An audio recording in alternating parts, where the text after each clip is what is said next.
We appreciate you standing up there and answering questions. You're welcome. We do.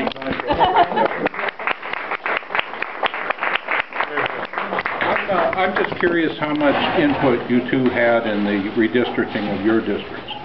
Significant. I mean, I can speak for both of us, but certainly Jen can jump in. From day one, and I have to say, you know, being a freshman down there, you go in there, you never know what you're going to get, especially being a Republican freshman.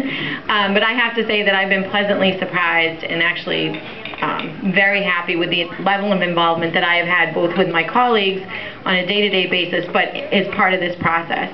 And I think when you put yourself out there and you work with people and you show that you're willing to work and listen and not compromise what you believe in, but you want to work with others, and you're fair and above board about it, I think you get treated very well, and you do have a seat at the table.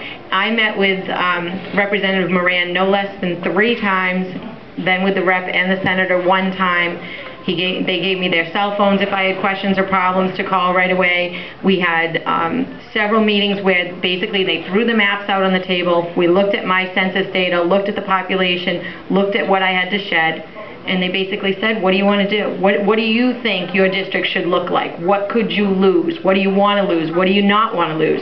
You live in Holden, right? So you can't lose Holden if we want you to come back. Right. So, you know, it was a very open process for me, and I was happy with the amount of input I had. My problem was I had to shed so much population, and I didn't want to give up a town. So, you know, we had difficult decisions that had to be made.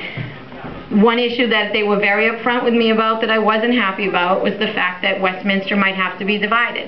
And I said from day one, you know, not ideal, I don't love it, but if, you know, if I can make it work, and that's what I'll do, is make it work. So, you know, in the end, they had to make the puzzle pieces fit. We sat down right before the report was released, and they said, this is what it looks like right now.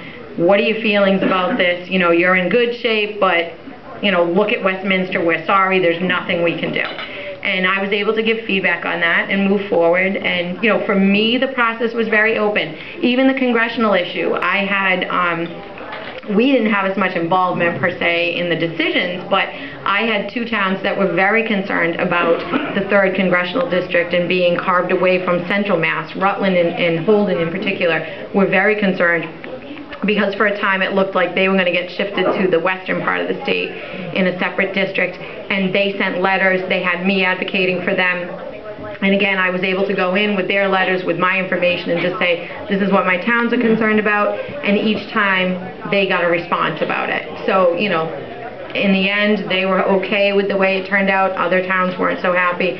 So for me, you know, it